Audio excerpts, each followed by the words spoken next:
My guest today is highly recognizable. He is the founder of 1M65. Let me welcome Mr. Loo Cheng Chuan to this interview and listen in because there are nuggets of wisdom.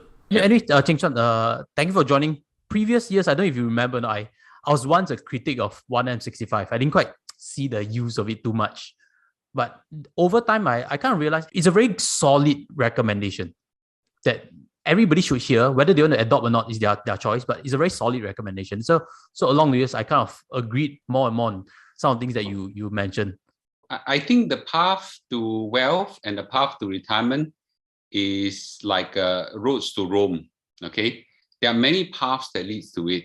I don't think we need to be fixated that this is the best path for everybody, or this is the best path. More important, which is the best path for you. So where I suggest is only one path.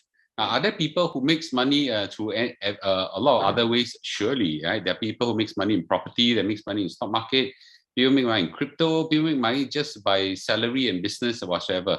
So there are many paths. What I'm proposing is a path that's rarely known and often misunderstood. And that's probably why in the beginning we face quite a lot of skepticism. But as I said, it's only one of the many paths, and I don't profess to be the best path for everybody. So there's no exclusivity in this path. Very, very fair comment. I mean, many paths there, and whether it's best or not is really personal interpretation. But it being one of the safest and easy to project ways, I think it stands out very clearly. Because every other method, there's risk. Every other method, you may not get to Rome, correct? So, hey, but there are big similarities in how we see. Because I also have kids, young kids. And when I see your content, which I'll leave links below to your channel, I realize that a lot of your decision making also, you're thinking of next generation. What you buy, how you spend impacts your children in terms of their financial literacy and their approach to money, correct? I actually like to ask you this question also.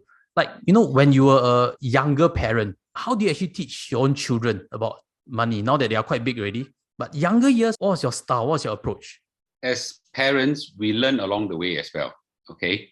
I had the fortune of knowing very good financial mentor and actually really learn some of the tricks from there. So, but I think at different phase of life, kids need to be taught different things.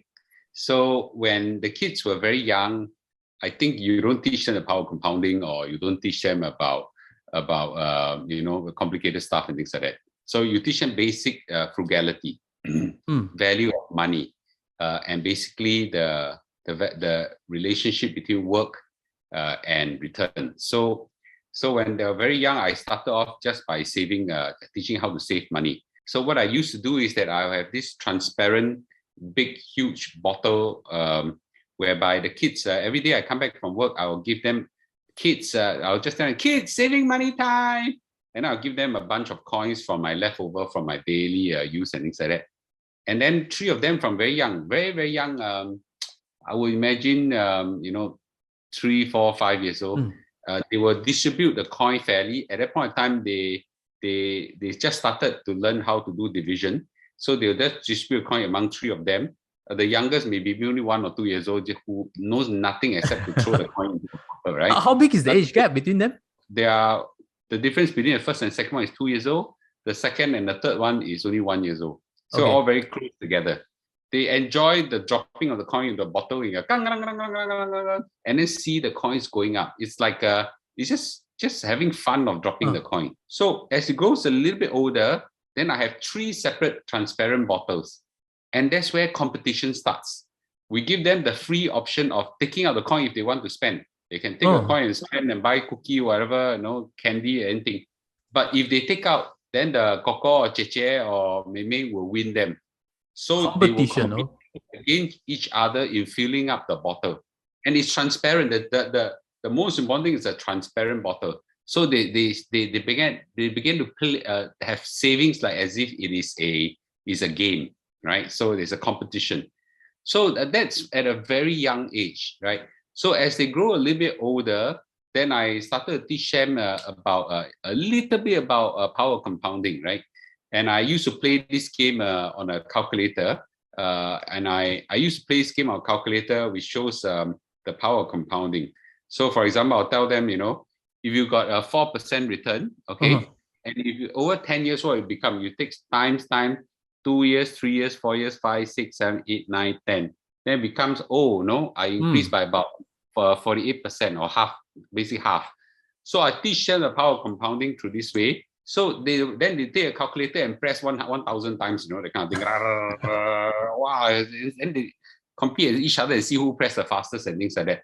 Subconsciously, the power of compounding is instilled in them, right? So yeah. So along the way, as they grow older, now at this age right now, they are all in their late 20s, teens, and he's now going 21 this year. They started dabbling with SPY, which is S&P 500 and things like that. So and Kate is into basic investment. Ben and Emily into are able to handle now sophisticated algorithms. So some of my algo trading algorithms, I ask them to help me run it and things like that. So you see, as they grow older, we teach them different thing. Of course, they have attended many of my 1065 talks probably until they sian already. So they would have basic financial knowledge and things like that. So that's how the journey goes, and we're still learning. And I'm still learning as a parent as well. So you actually contribute to their CPF also to show the compounding. The CPF was a different story. Okay, my original intention was to give them a sum of money. Okay, I started by putting 60,000 inside into their SA, and I wanted to let it be a surprise one day, maybe closer to them, starting to work or become starting work or getting married, and they suddenly, wow, Papa gives such a big number. But they all figure it out. They went to use the SingPass and they access it, and they all saw it already. So right now can see online actually. Yeah. For parents can log in. The part of logging online is a lot easier than maybe when you first started. Correct. They figure it out, and then the novelty and the surprise element is gone.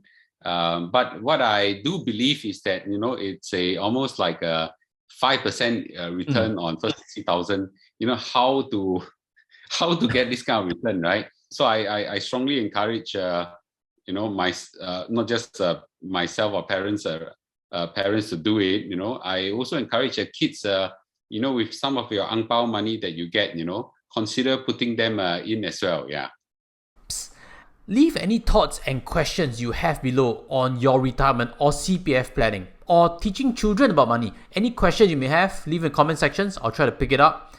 And with that, also invite you to smash the like button, and we'll run back to the interview itself. Then for CPF wise, I'm sure you pioneered this YM65, you build up enough in CPF for retirement already. So how actually do you spend your days in semi-retirement phase? Actually, it's a wrong perception of the public that I'm retired. Yeah. So I might have cost it myself in my early years. When I say retire, I mean to say I retired from corporate life.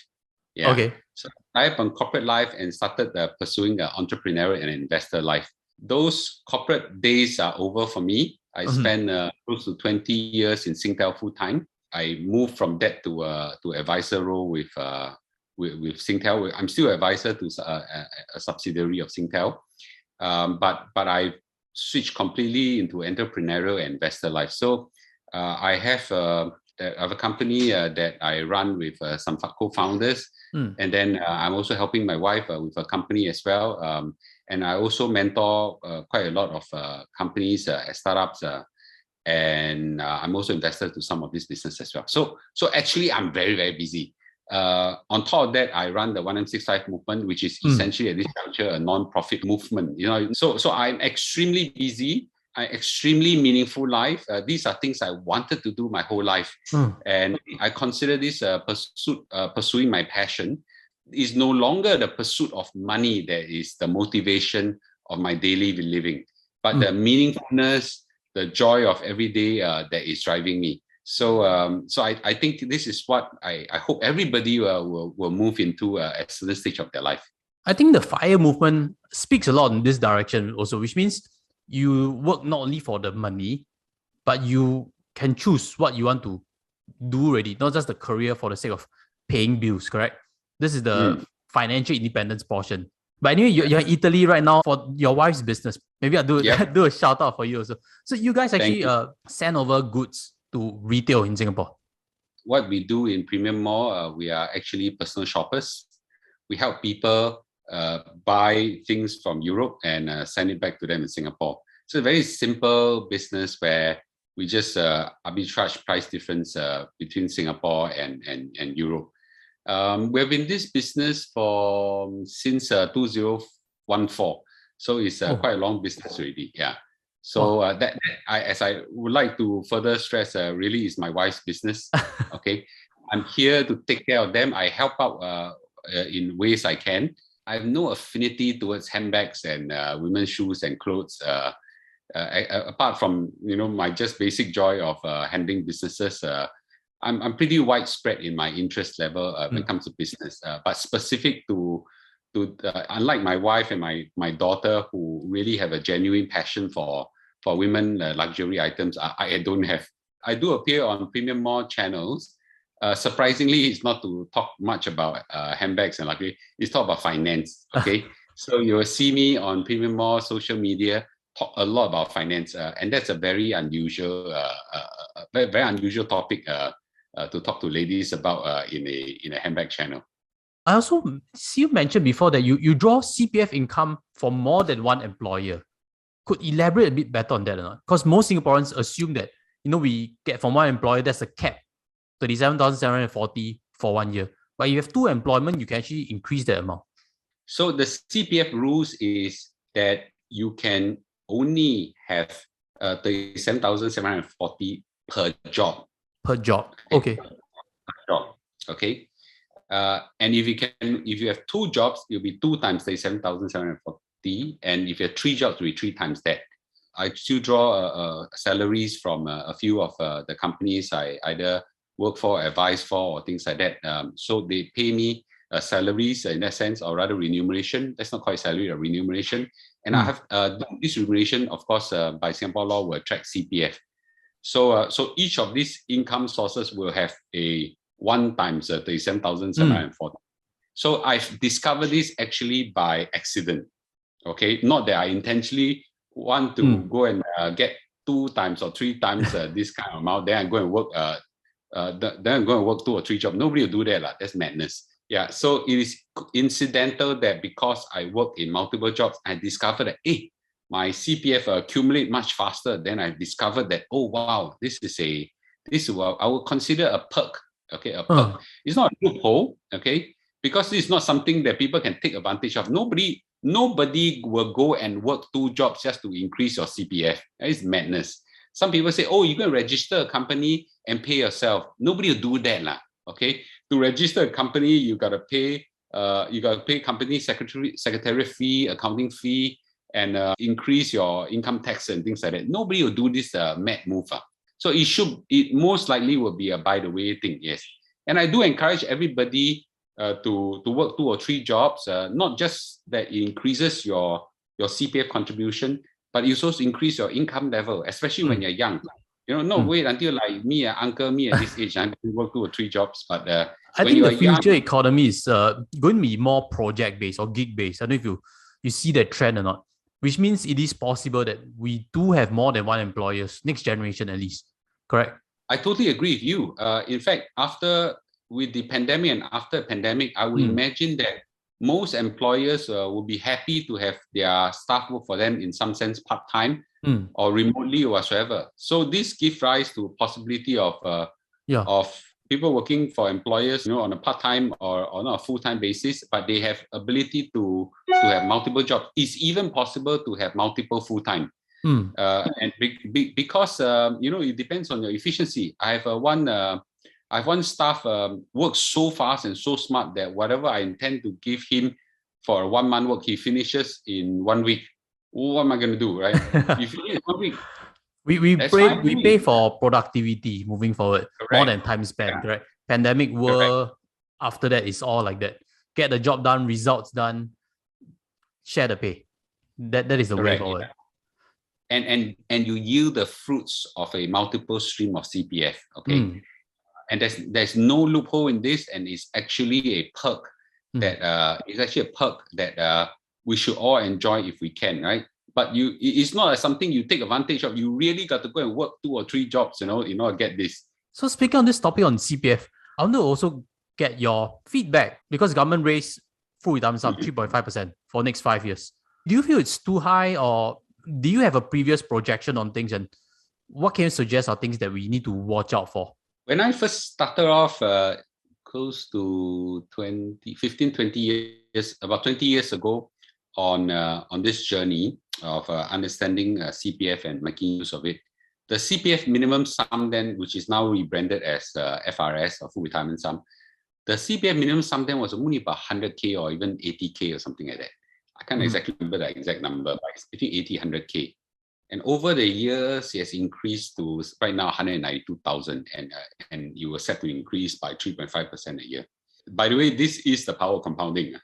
This is the power of compounding, and we compound over a long period of time, the number goes up phenomenally. The idea was that this is meant to increase a minimum sustenance level for retirees. Okay. In the past, they don't have this thing, but I think the history was that a lot of people couldn't manage their CPF well, so they took out the whole lump sum and then wiped it out. And some of them got on by dragon ladies and things like that, right? So they are great. So the government is actually in some sense very altruistic in this thing. So no. Since you don't know how to manage money, Godfather me will manage for you. That's how this thing came about, and then they give you bit by bit. Now, of course, not everybody is happy about this. Okay, I would say this, that the society is divided into two. Number one is that for those people who are well educated, financially savvy, and well to do, they will love this.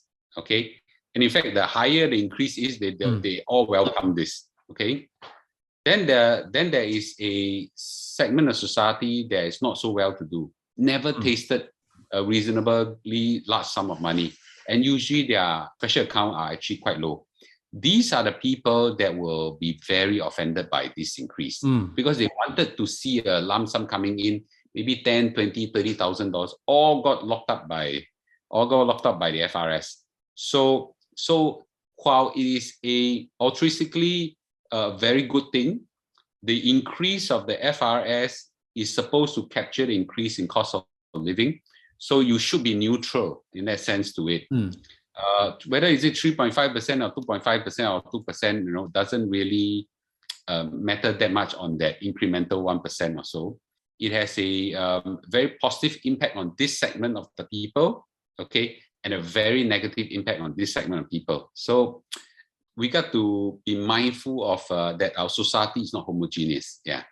Mr. Lawrence Wong mentioned 5 years. I was thinking this 3.5% seems high if we are measuring against median income or inflation rate. We say inflation is 2-3%. So 3.5 seems above. I want to get your thoughts on it. What do you think would happen, especially for next generation? Should they compound 3.5? I think there are two parts to it. Number one is, after these 5 years, what will happen? I am in opinion that this will continue for till eternity. Because 3.5% rate. Whether is it 3.5 or 2.5, it will continue to increase and compound at a certain rate, okay, till eternity, because inflation keep going up. Okay, that's unavoidable and inevitable. On the other hand, is 3.5% too high? It really depends what your view of the increase in cost of living is. We cannot use the CPI as a gauge, the consumer price index as a gauge, okay, for two reasons. Number one is that the increase in consumer price index is an overall basket of goods, okay, that meant for everybody. But each segment face different segment of inflation. So for retirees, their inflation rate will be different from that of a young person, okay? So for retiree, their basket of goods will be generally healthcare, medicine, maybe transport, food and transport and things like that. And those inflation rate will be different from a young person. Their inflation rate will be more towards housing, more towards kids, more towards transportation whatsoever. So I would say that the healthcare cost, which is a huge part of the retirees' cost, those costs go up phenomenally. So therefore, in some sense, 3.5% would what I think is a fair rate for them. Okay. So now, all said and done, is never good for this segment. Remember, I talked about this segment where they couldn't even smell taking out anything reasonable. Then this FRS keep going up. Their whole life they will feel they'll be getting pittance from maybe that CPF segment instead of 5,000, if you don't have the full retirement sum, give them a bit more then they might feel a bit better. Yeah. Well, I think that's where I can only say this. Okay, don't be this segment. Agree. Work very hard in your early life so that you will not be this segment. Be very financially savvy. Be very frugal when you're young, and put your money into good use. If you don't know how to invest, just put money into your CPF, SA. You do very well in life. Okay, so really this segment itself will be largely because they either the career not intact. The career is not like 20 years, 30 years, correct? Then you'll be in that segment. I would say that in Singapore, as long as you're willing to work hard, okay, as long as you're willing to work hard, as long as you have basic financial know-how, you will have a very good retirement. Okay, very good retirement. So the only problem is that a lot of people when they're young will not didn't put in the right hard work. Okay, only you realize in midlife and later life, then the power of compounding is not in their favor anymore. So we got to teach our kids from young that really wealth creation starts very young. Yeah. Agree. I think it ties in the early point on kids also. You give them the right values, the right direction. Then everything starts off early. Everything becomes easy. The journey becomes easy. You get a head start. Correct. I was just calculating some numbers yesterday when I was giving a talk on compounding on NASDAQ and S&P 500 and things like that. When a kid, let's say, put $1 to the SA, for example, in a CPF versus someone in their 30s put in $1, when they all reach 65 years old, the compounding power is phenomenally different. Yeah, phenomenally different. I think for the kid, if you put $60,000 at birth, that $60,000 will compound, $65,000 will compound to $1 million, right? Whereby if a person who just put $60,000 at 30 years old, when you reach 65, it will become maybe about $200,000. So it's a world apart. So we got to teach our kids, and we got to help our kids also when they are young to make sure that they appreciate power of compounding and frugality. I totally believe in the compounding part. It's just the contributing to kids SA. I kind of do it a bit different because, SA, we can get tax relief. I'm weighing very hard whether they should build it themselves. I built that compounding hopefully through cash methods, investing. Rather than if I pump that 60K, I feel that quota for them too early. Then in future, if they have income, then they can't get tax relief method through RSTU. So there are different school of thought how much you top up or should you even top up. I think it's not a matter of, my opinion is it's not a matter of should or should not, but it's a matter of balance. Okay. And if I was just calculating some magic number, if you conceptually, if you put $10,000 into your kids to invest for a kid in, let's say, a NASDAQ, when they reach 65 years old, and assuming they don't touch it, it'll become some $100 over million or something like that, because it's like compounding at nearly 20% a year. So, but if you put, let's say, $10,000 into their SA, the number will be different. So I guess it's a matter of maybe spreading out, okay, so that you enjoy like a portfolio, right? So some with some certainty, some without certainty. So it's it's okay to do it differently, okay. I don't think you need to be very binary about it, yes or no, right? And don't forget, CPF SE can go all the way up to 192,000, but I kind of cut it at the 60,000 level. I think there are different degrees. Some people may think $10,000 is enough, 6,000. I know of a grandparent who actually, after learning from me, she told me that she whacked straight away into her grandchildren account, fill it up to full 192,000. She said, I'm not going to bring my money to a grave, and by the time I give them later, it's too late. Might as well give them now, right? So really, you got to see the different perspective. Then there may be a balance, between what I suggested and what you've suggested. Too much, correct. Then we feel everything that they have. Then tax relief part, one avenue off. But 60,000 and below, I think definitely makes sense. 5%, you get the interest, and there's still a big gap. If they are successful in Korea, they can still do tax relief methods for a while. Yeah. Not to forget, there is a very important thing that most Singaporeans fail to see. Close to 50% of Singaporeans don't pay income tax. So tax relief have no benefit for them. So most people, when they start paying tax, will be in their late 20s or early 30s or 40s, and so on. And that's because of our generous tax relief system and things like that. So really, the tax benefit is not like in Europe where tax rate are 40-50% kind of thing, right? Even if you are very high income in Singapore, you only get 20% and things like that. And very few of us will hit that mark. So really, the tax benefit is a lot more subdued compared to the compounding power that they will get in the early years. So I would enjoy that compounding power than to be too concerned about the tax benefit, which is actually quite pittance in Singapore because of our generous tax relief system. Then also the tap on thoughts on retirement mistakes also, because CPF fuels retirement. If you're pumping for kids, their retirement is settled in some degree. What kind of questions in terms of retirement planning do you see mainly on your channel? The biggest retirement mistake is the mistake of omission. Okay, not doing something, and that I see it almost on a daily basis. I've got people writing to me, asking me, Mr. Loo, what can I do now? I'm already in my 60s, 70s. I just learned about SA. I just learned about S&P 500. The only thing I could say is that make sure your grandchildren and children don't make your same mistake. Right, so it's a mistake of omission, where they don't put their money to good use when they were young. Okay, they don't know the power of compounding. They don't know that money can grow this way if you put it when you're young, and it's very painful. It's very, very painful when you hear it firsthand from people, and you're powerless to help them. I don't know what I can do. The only thing I can do is make sure they fill up their RA to as high as possible. Even that has some risk here and there. So I'm very skeptical when I over propose this. But other than that, I only could tell them, make sure your children and your grandchildren don't make the same mistake as you do.